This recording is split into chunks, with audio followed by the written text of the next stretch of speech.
This video is going to explore the basic anatomy of the blog. A blog is basically like a web page that's on the site with a few extra options. You'll notice that the top tab sections here have an extra settings section, as well as the regular default tabs that are on the other pages. The settings section here on the blog main node controls how your blog will appear when people go to the blog landing page. This item text position here for below, above, overlay, left, and right are the options available to you for how your different blog posts will populate onto the page and how they will appear. You have some various options in terms of adding item background colors to these blogs, and then you have the option to choose what the background colors would be. You also have an option to choose how many blogs you want to appear in a singular row on your page, and then you can choose various options for the item heading size, item secondary heading size, and the alignment of the text for those.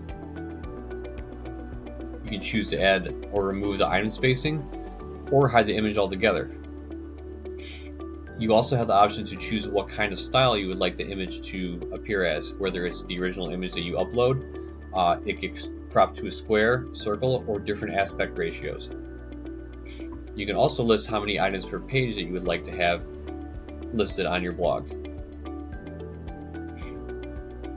You can also add a discus name here for commenting if you have commenting enabled on your site.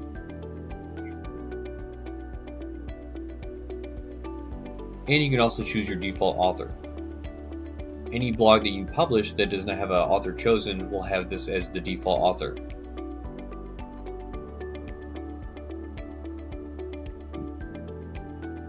Opening up the blog node, you'll see some different page types in here. There's an RSS feed, and from here you can also grab the URL for the RSS feed by clicking the Info tab. You have a Categories node, an Authors node, and a Posts node. If you open the Categories node, you'll notice that there are some pre-populated categories. These can be added or deleted just like any other regular page. Clicking on any one of these will take you to that basic category landing page. To add new categories, you simply click on the three dots, and then you create a blog category page. Any category that you want to have for a blog post must be created first here in the category section before it being added to a post. The authors folder will list all the available authors that you have on your site. You can create a new blog author or edit the existing one by clicking on the name.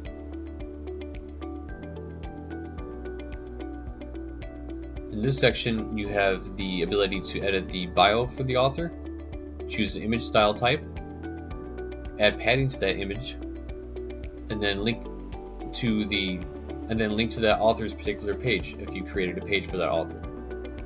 You can also add any social links that are associated with that author as well.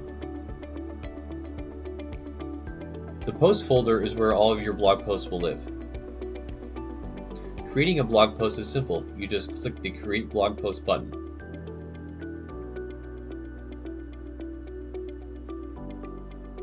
When you create a blog post, you have to name your blog, and then you have to add a post date, and then you can add any categories. You can add a custom author or choose a default author, and you can turn comments on or off. The rest of the tabs here are the same as the other page content tabs. And within this section, you have the same tools that you would have for any other page in terms of block content.